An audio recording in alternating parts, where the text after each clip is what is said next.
안녕하세요. 오늘도 비문학 독서 지문으로 가져왔습니다. 오늘 살펴볼 지문은 2020년도 3월 모의평가 16번에서 21번 세원에 대한, 특히 조세에 대한 이야기니까 우리 경제에서 굉장히 중요한 개념이죠. 그래서 이런 것들은 앞으로도 계속 나올 수 있는 지문이기 때문에 한번 살펴보는 것이 중요할 것 같아서 가져왔다고 보시면 되겠습니다. 문단 번호부터 쓰고 시작하면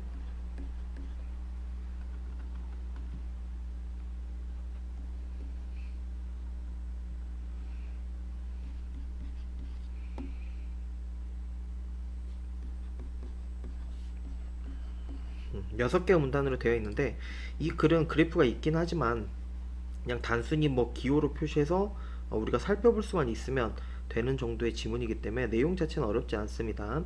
내용 자체나 뭐 계산하는 거 이런 것들도 거의 없기 때문에 전혀 어렵지 않고, 오히려 뒤에서 내용을 구조화하고 정리하는 거, 그래서 이걸 만약에 학교에서 내신으로 가져온다면 보기를 바꾸는 정도와 그 다음에 개념하고 내용 정리 요 정도로 우리가 분석하면 되는 지문으로 보시면 되겠습니다. 그래서 어려운 지문 아니니까 한번 살펴보도록 할게요. 1문단부터 한번 봅시다. 세원이란 조세가 부과되는 원천인데 소득은 대표적인 세원 중에 하나이다. 그러면서 조세를 부과할 때 세율을 적용하는 부분은 세원 전체가 아니다 라고 하면서 세원의 개념에 대해서 얘기를 하네. 그리고 나서 가령이라서 지금 예시를 들고 있는 거지.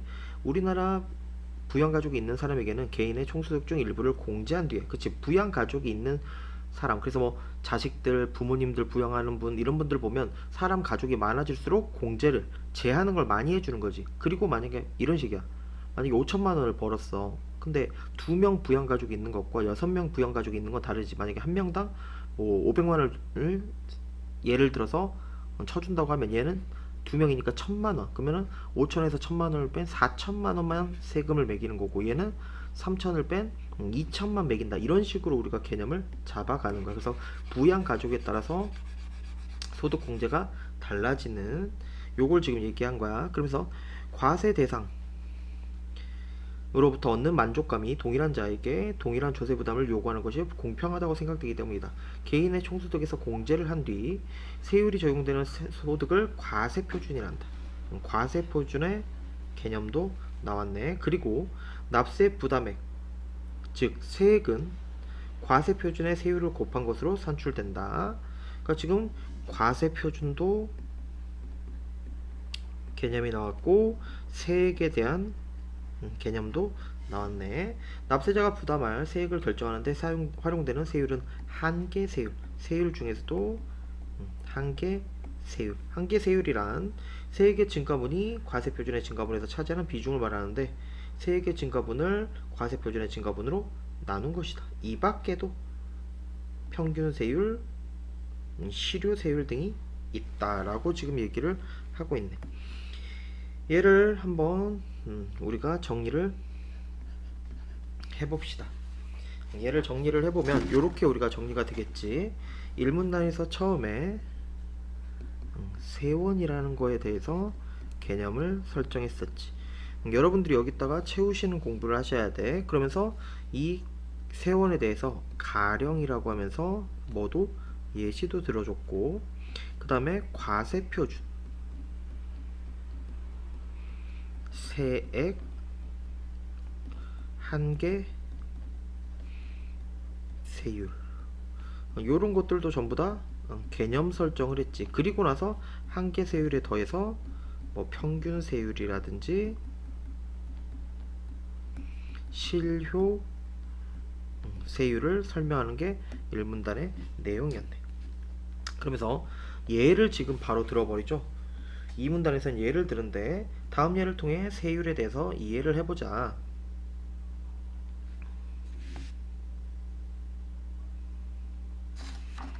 지금 요것도 요렇게까지 돼야 될 것 같은데 A가 어쨌든 한번 살펴봅시다. 소득세의 세율이 과세표준 1,000만원 이하일 때는 10%, 1,000원에서 4,000 이하는 20%라고 하자. 지금 가정을 했네. 이처럼 과세표준을 몇 개로 나누는 건 일일이 획정하는 게 현실적으로 힘들기 때문이다. 그러면 예시는 여기서 벌써 나오는 거지. 3천만 원 사람. 그럼 3천만 원은 1천만 원까지는 10%, 그 이상에서 4천만 원까지는 20%의 세율을 계산하게 되는 거지. 이렇게 해서 과세표준이 결정되는데, 이 과세표준의 세율을 어떻게 적용할 것인가에 따라서 세율 구조가 결정되게 된다. 과세표준이 클수록 높은 세율로 과세하는 걸 누진세율 구조라고 하고, 이거 말고도 비율세율 구조라든지 아니면 역진세율 구조가 있다라고 하는 게 이 문단의 내용이네. 여기도 한번 제가 정리를 한번 해볼게요. 이 문단 내용을 보시면 얘는 크게 어려운 건 없었어. 우선 소득세에 대해서 얘기를 하는데, 과세 표준 금액이 1천만원 이하일 때는 10%래. 근데 여기서부터 1천 이상이겠지? 4천만원 이하까지는 20%인 거야. 근데 이 사람의 소득이 3천이었어. 그러면 3천만원은 이거 적용과 이거 적용으로 나눠야겠지. 그래서 1000까지는 10%, 그 다음에 1000을 제외한, 그럼 2천만원이 넘겠지. 2000에 대해서는 20%로 세율을 적용하면 얘가 100이 나오고 얘가 400. 그러면 결국 500만원이 결정이 되겠네. 이렇게 지금 계산이 소득세가 되는 거지. 그래서 3000에서 500까지 가능하다는 거지. 그러면서 한다는 얘기가 세 가지를 지금 예를 들었잖아. 누진 세율 구조랑 비례 세율 구조, 역진 세율 구조, 세 가지를 지금 예를 들고 있는데, 제가 한번 이걸 정리를 요렇게 한번 표로 해볼게.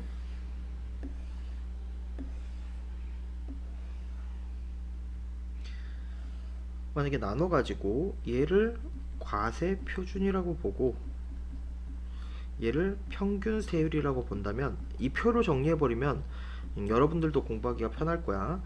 누진 세율 구조는 과세 표준이 올라갈수록 평균 세율도 올라가는 거야. 그러니까 우리가 전기세에도 누진세라는 게 있잖아. 그러니까 누진세가 뭐냐면 어느 급간까지는 똑같이 나와. 근데 그 이상으로, 그러니까 이상이란 개념이야. 그 이상을 넘어가면 이 세금이 훨씬 더 비싸게 붙는 걸 누진세라고 하거든. 그러니까 세금에서도 마찬가지야. 소득세도 많이 벌 때 우리가 만약에 5천만 원을 기준으로 정했어. 그럼 5천만 원까지는 똑같이 가는 거야. 근데 그 이상으로 만약에 1억을 버는 사람도 있고 10억이 버는 사람도 있고 100억을 버는 사람도 있겠지. 그러면 이 급간의 차이보다 훨씬 더 세금을 강하게 매기는 걸 누진세라고 하겠지.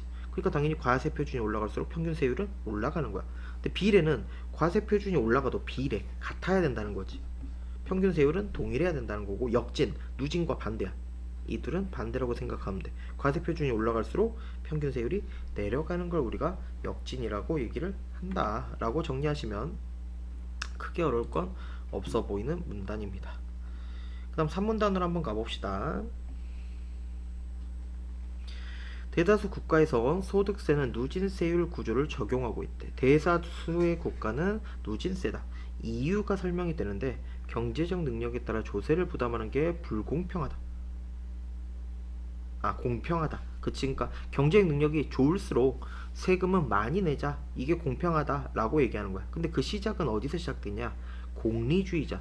이 공리주의라는 건 공공의 이익을 추구하는 학문이잖아. 그래서 이거에 가장 유명한 말이 있죠. 최대 다수의 최대 행복. 최대 다수가 최대 행복을 느낄 때가 가장 좋은 거라는 거지. 그러기 위해서는 많이 벌수록 많이 내자라고 지금 얘기를 하는 거야. 그래서 이들은 세금 납부에 대한 경제적 희생, 즉 효용의 손실이 뭐여야 된다? 균등해야 공평하다 라고 본 거야. 이걸 뭐라고 한다? 균등 희생의 원리라고 하는데, 미래 이러한 주장은 후대 학자들에 의해서 이 누진 세율 구조를 옹호하는 근거로 사용됐대. 그러면서 이 희생, 균등 희생할 때 이 희생이죠. 희생은 세액 자체가 아니라 납세로 인한 총 효용의 감소분이다. 그래서 이렇게 얘기하고 나서 후대 학자들이 균등의 의미를 희생균등 원칙, 비례희생균등의 원칙, 절대희생, 비례희생, 그 다음에 한계희생균등의 원칙으로 구분해서 논의했고, 논의는 소득만이 아니라 개인의 효용을 결정하고, 그 다음에 효용은 측정이 가능하고 소득 증가에 따라 한계효용이 차감한다는 가정, 그 다음 뿐만 아니라 더한다는 거죠. 모든 소득의 한계 곡선이 동일하다라는 가정, 네 가지로 정리가 되네. 얘도 한번 정리해 볼게요.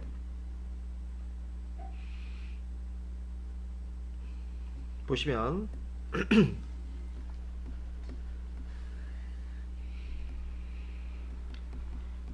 대다수 국가에서 소득세는 누진세율 구조를 적용하는 거야. 그 이유는 이게 뭐 하다고 본 거야? 공평하다고 보는 건데, 이유가 뭐야? 경제적 능력이 높을수록 많이, 낮을수록 적게, 이게 공평하다고 지금 보고 있는 거지. 그러면서 이걸 공리주의자 밀이 뭐라고 얘기하냐? 균등 희생의 원리라고 얘기하는데, 이게 뭘 뜻하는 거냐? 효용의 손실이 균등해야 공평하다라는 입장인 거야. 그래서 이렇게 설명하면서 부연 설명을 한 게 이 희생에 대한 개념을 조금 추가로 얘기를 하지. 얘는 희생이 세액 자체를 얘기하는 게 아니래. 그러면서 이 희생은 뭘 얘기하냐? 납세로 인한 총 소용의 감소분이다라고 지금 얘기를 하는 거야. 그러면서 이 밀에 영향을 받은 후대 학자들이 이 균등의 의미를 세 가지로 봤으니, 그 세 가지가 절대 희생 균등의 원칙, 비례 희생 균등의 원칙,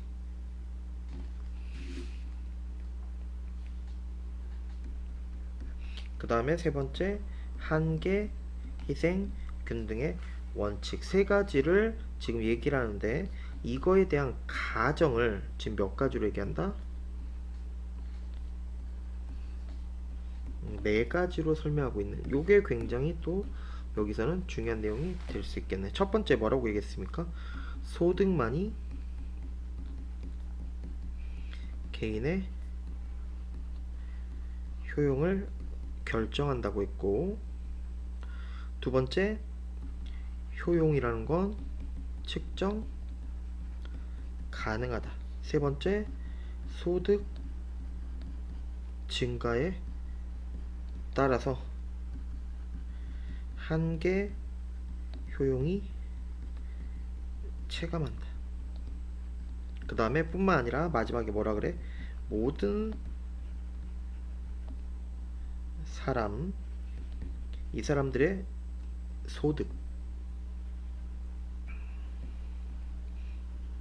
소득의 한계 효용 곡선이 동일하다 라고 지금 가정한다. 그래서 지금 여기서 누진세율을 공평하다고 생각하는 이유와 공리주의자 밀이 균등 희생의 원리를 주장했고, 그걸 후대 학자들이 절대 희생 균등의 원칙, 비례 희생 균등의 원칙, 한계 희생 균등의 원칙으로 나눠서 논의했고, 그 논의의 가정을 제가 네 가지로 한번 나눠본 거죠.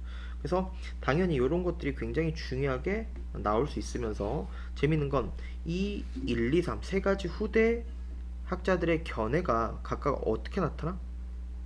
그치, 4문단, 5문단, 6문단에 나타난 거야. 그럼 결국 이 글의 구조는 어떻게 돼 있냐? 1문단이 나오고 2, 그 다음에 3문단까지 나온 다음에 3문단에서 나온 것들을 4, 5, 6문단 해서 글의 구조가 재밌는 글의 구조지. 병렬 구조로서 여기서 절대 희생, 그 다음에 여기서는 비례 희생, 여기서는 한계 희생으로 다루고 있는 글이라고 보시면 되겠습니다. 그래서 우리가 지금까지 3문단의 내용까지 봤으니까 이제 4문단부터 뭐가 하나씩 각각 절대 희생 균등의 원칙, 그 다음에 비례 희생 균등의 원칙, 한계 희생 균등의 원칙이 설명이 되겠죠. 그래서 보시면 절대 희생 균등 원칙에 따르면, 이것도 하나 알아둘 필요가 있어요. 수능 독서에서 뭐뭐에 따르면 이란 건 그 분야의 주장, 그들의 주장을 보통 얘기할 때 나오는 표지니까 알아두시면 좋겠죠. 그래서 이런 것들을 각각 정리하는 게 이제 남아있는 과제라고 보시면 되겠네요. 4문단 한번 봅시다. 균등한 희생과 관련 있는 세 원칙은 그림에 나타나 있는 것과 같은 소득의 한계 효용 곡선을 통해 이해할 수 있다. 소득의 한계 효용이란 소득이 1단위 증가했을 때 개인이 얻게 되는 만족의 정도를 의미하는데, 그림에서 원래 소득이 여기였다는 거지. 사람이 세액 T 얘를 내는 거야. 그렇게 되면 세액이 요만큼 냈으니까 수익, 지금 소득이 줄었지. 이때 희생된 효용의 절대량은 그치, 요 정도라고 볼 수가 있다는 거지. 그래서 절대희생 균등의 원칙에 따르면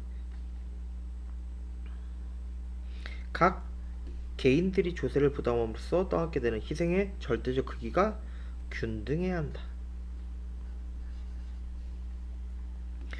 그러므로 이 원칙 아래서는 고소득자의 세액이 저소득자의 세액보다 커야 한다. 그런데 이것만으로는 누진 세율 구조라고 단정하기가 어렵다라고 하면서 뒤는 그거에 대한 이유를 설명하고 있는 거야. 왜냐면 때문이다라고 끝났기 때문이지. 그리고 나서 극단적으로 생각했을 때 한계 효용 곡선이 체감하지 않고 기울기가 0이라면 절대 희생 균등 원칙 아래에서는 모든 개인이 동일한 세액을 부담해야 된다. 이렇게 되면 누진 세율 구조를 충족할 수 없는 것이다. 여기서 중요한 게 나왔네. 이런 것들 건드리기가 좋지. 극단적 상황을 가정했을 때 한계 효용이 체감하지 않고 기울기가 뭐일 때? 0일 때 뭐다?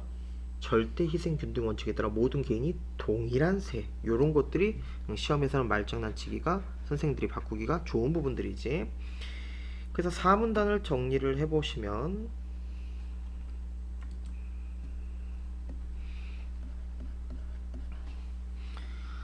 4문단은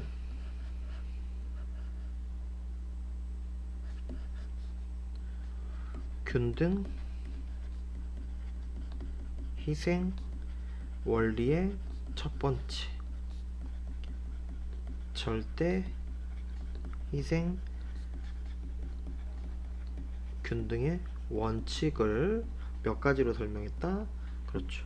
하나, 둘, 세 가지로 설명하고, 세 가지 다음에 이유를 설명했지. 뭐뭐 때문이다 부분.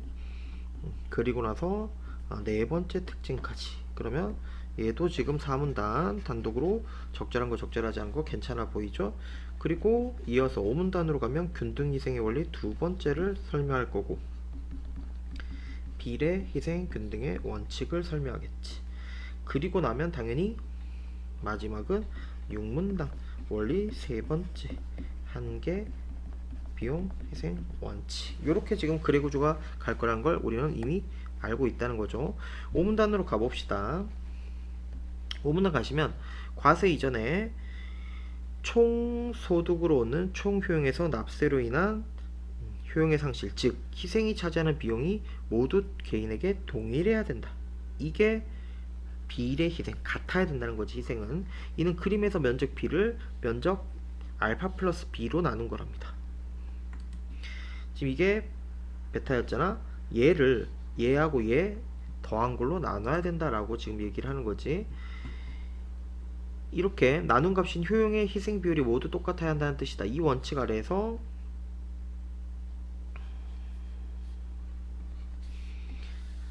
이 원칙 아래에서 누진 세율 구조는 소득의 한계 효용 곡선이 체감하는 모양이만 하다면 이루어질 수가 있다. 즉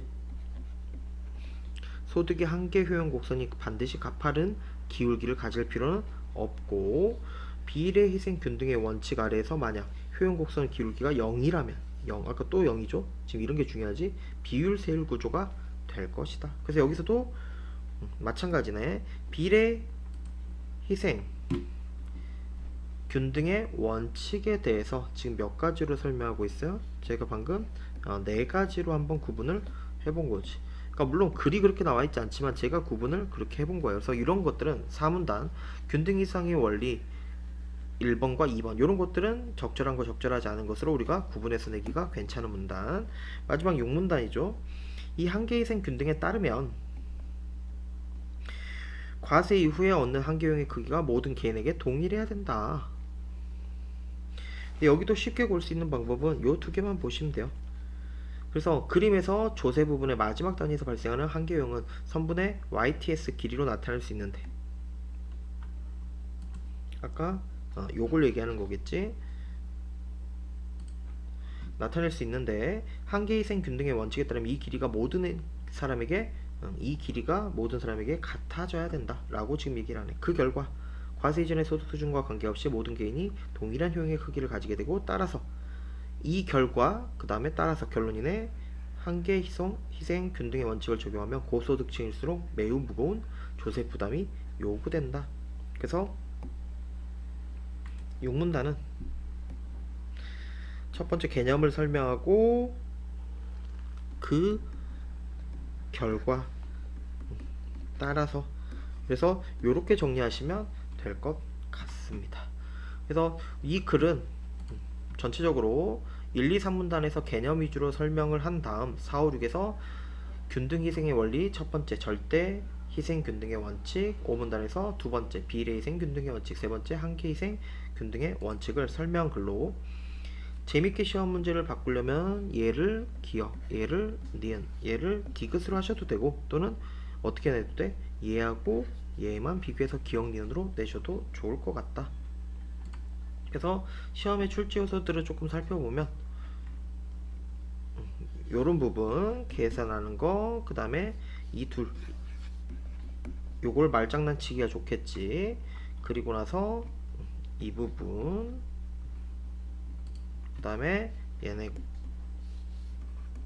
그래서 다른 지문들보다는 경제적으로 뭘 해석하거나 계산하기보다는 내용을 알고 적절히 그걸 비교하는 문항 정도가 가장 적합해 보이는 지문이라고 생각하시면 되겠습니다. 그래서 내용 자체의 어려움보다는 적절하고 적절하지 않은 걸 판단하는 지문의 문제로서 풀이해야 되는 지문이었네. 한번 내용 봅시다. 그렇게 어려운 건 없어서 쉽게 판단이 가능할 것으로 보입니다. 16번 문제 윗글에 대한 설명으로 적절한 걸 고르랍니다. 1번 조세의 본질과 기본 원칙을 제시하지 않았지. 기본 원칙은 나오지가 않았어. 조세의 경제 효과에 대해서 설명 안 했죠. 두 번째 조세 부과의 효율성에 대해서 고찰 살펴보는 거 없었지. 누진적 조세 부담의 변천 과정을 설명하고 있다. 이 변천 과정은 변천이 뭐야? 시간의 흐름에 따른 변화야. 그러니까 이 글에서는 시간의 흐름에 따라 어떻게 변했는지 나오지 않아서 변천 과정 없었습니다. 세 번째, 조세 부담의 공평성에 대한 견해를 비교하며 조세 행정의 목적 이런 것도 없었죠. 행정의 목적 같은 것도 다루지 않았고 4번, 조세를 강제 징수하는 이유를 제시하고 강제 징수하는 이유 제시 없었죠. 여러 나라의 사례도 없었네요. 답은 5번, 조세 관련 용어들을 개념을 제시하고 지금 아까 1, 2문단에서 그거 했지. 조세 부담에서 균등한 희생 3문단에서 얘기를 했지. 그 다음에 무엇인가 원칙들 4, 5, 6 요렇게 해결했기 때문에 5번이 맞다고 봐야겠네. 그 다음에 두 번째 문제 한번 봅시다. 17번 문제 윗글에 대한 설명으로 적절하지 않은 것. 1번 일반적으로 평균 세율보다 실효 세율이 더 낮다. 그치, 1문단에서 나왔었지. 납세 부담액은 과세 표준의 세율을 곱한 것이다. 이것도 1문단에 나왔었네.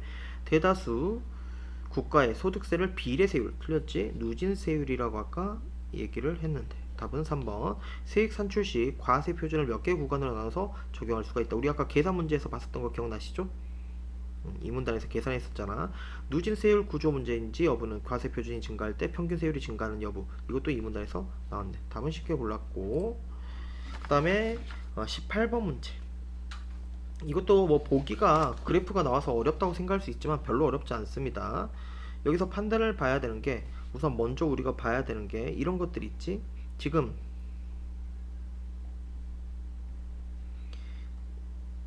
이게 갑의 소득이야. 그리고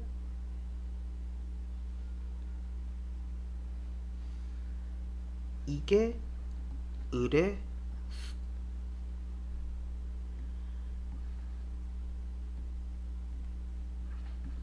소득이야.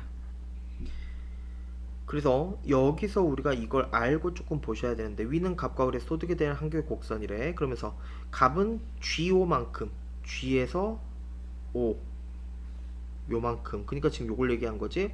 그 다음에 을은 A5만큼 소득을 얻었다. 단 효용은 체감한다에, 한계 효용은 체감하는데, 1번부터 한번 봅시다. 절대희생 요거부터 우선 우리가 포인트를 짚어야지. 절대희생 균등원칙, 절대 비례 한계. 그러니까 앞에서 개념정의란 이유를 알겠죠? 얘네들은 절대 비례 한계, 이걸 알아야 적용이 되겠지. 그러면 그 뒤에만 읽으면 되는 거야.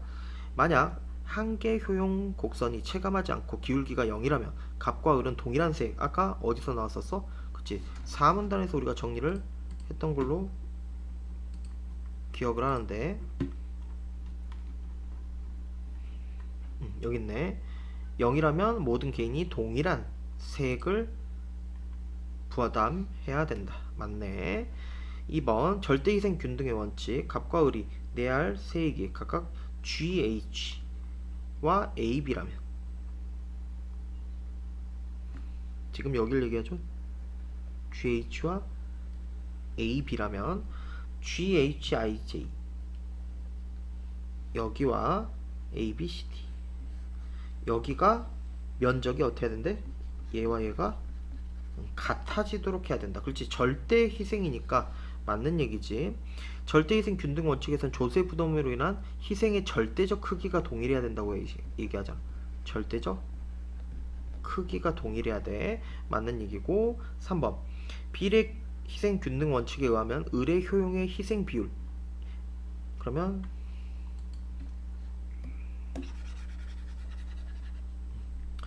지금 보시면 여기서 AEF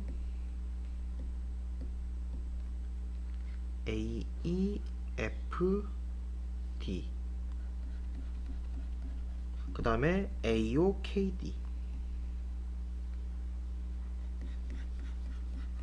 요 두 개를 지금 표시를 해야겠지. 비례 희생 균등 원칙에 따르면 을의 효용의 희생 비율이 AEFD, 여기를 얘기하는 거지, 파란색. 그 다음에 AOKD일 때 갑의 효용의 희생 비율과 동일해진다면 을에게 A 이만큼, 요만큼의 세액을 부담해야 된다. 그치, 왜냐면 비례 희생 균등의 원칙에서는 희생이 차지하는 비율이, 희생이 모두 뭐 해야 돼? 희생의 비율이 모두 동일해야 돼. 그러니까 얘는 당연히 맞는 얘기가 되겠네. 4번 비례희생 균등의 원칙에 따르면 갑이 내야 될 세액이 GH이고 을이 내야 될 세액이 AB. GH와 또 지워버릴까요? GH와 AB래. 그 경우 GH를 G5로, GH를 G5로 나눈 값과 AB를 A5로 나눈 값이 모두에게 동일해야 된다. 요거는 지금 틀렸지. 요거는 틀렸습니다. 왜냐면 지금 여기서 희생 비율이라는 건 비례 희생 균등의 원칙에서 뭐에 따라서요? 세액이 아니라, 아까 뭐라 그랬어? 자체 세액 자체가 아니라 면적으로 해야 되기 때문에 4번이 틀렸다고 볼 수가 있겠네. 5번 한계 희생 균등 원칙에 의하면 갑의 세액이 GH라면 을의 조세 부담의 마지막 단위에서 발생하는 한계 효용 HI가 되도록 을에게 AH만큼 세액을 부담해야 된다. 그치. 한계 희생 균등의 원칙에서는 과세 이후에 어떻게 하래? 모두 동일한 효용의 크기를 가져야 되는데 지금은 맞는 얘기가 되겠네요. 그래서 답은 4번이 되겠네. 그 다음 20번 A를 참고해서 보기를 이해한 내용으로 가장 적절한 거라고 얘기를 하고 있네요. 우선 이것도 보자마자 보세요. 1, 2, 3, 1, 2, 3 배율이 똑같지? 그러니까 이런 것들이 뭐야? 비례, 세율, 구조라고 판단해야 돼. 그러니까 과세 표준이 올라갈수록 지금 똑같이 동일하게 바뀌는 거 보이지? 그럼 얘는 뭐야? 과세 표준은 3배가 됐는데 세율은 6배가 됐네? 이런 게 누진 세율 구조지. 그러니까 이 보기에서 이것만 판단했어도 문제는 어렵지 않았을 거라고 판단이 되네요. 1번 나는 과세 표준이 클수록 높은 세율을 틀렸지. 그렇게 되면 누진세야. 2번 다는 소득이 높을수록 더 많은 세율 아니라니까. 그 다음에 3번 가는 나와 달리 모든 과세 표준에 동일한 나와 달리가 아니지. 가하고 나 모두겠지. 모두. 4번 나 다와 달리 가는 틀렸지. 가하고 나는 비례세율이고 다는 누진세율이기 때문에 틀렸네. 5번 가와 나와 달리 그럼 이 둘과 얘는 다르다는 거지. 얘는 비례세율 얘는 누진세율. 다는 그럼 얘 다에 대한 얘기죠. 고소득자보다 저소득자의 세율을 낮게 책정하고 있는 세율 구조. 맞네요. 답은 5번. 그러면 21번은 어휘. 그래서 답은 5번. 그래서 이 지문도 그렇게 어려운 지문은 아니었습니다. 경제라서 겁을 먹을 수는 있겠지만 실제로는 내용이 길고 내용에 나와 있는 내용을 판단하고 그걸 고르는 정도의 문제인 거고, 문제로 볼 때도 솔직히 적용할 수 있는 건 그냥 그래프에서 선만 또는 표시만 잘할 수 있는 문제 정도이기 때문에 그렇게 어렵지 않고, 이 보기 문제 같은 경우도 얘가 비례세율, 누진세율 요것만 판단할 수 있으면 되는 문제이기 때문에 우리가 문제 시험 문제의 요소라고 보면 우선 이 부분 2가지, 3가지, 그 다음에 4가지, 그 다음에 보기 2개 정도의 지문. 그래서 이거는 내신으로 가져올 거리는 조금 있는 지문이지만 내용 자체는 막 어렵거나 이해가 안 되는 지문은 아니기 때문에 천천히 쳐다본다면 크게 어렵게 풀 수 있을 것이고, 이걸 적용하는 연습보다는 아까 우리가 뭐 4, 5, 6문단 같은 경우는 내용을 따로 4가지씩 특징을 정리해서 가져야 되고 이런 것들이 있었죠. 그래서 철저히 알아야 되는, 내신에서는 알아야지 풀 수 있는 지문으로 공부가 필요한 지문이라고 생각이 됩니다. 그래서 정리 잘 해주시길 바라고, 다음 강의도 비문학 독서로 한번 찾아뵙도록 하겠습니다. 공부 열심히 하시고 고생하셨습니다.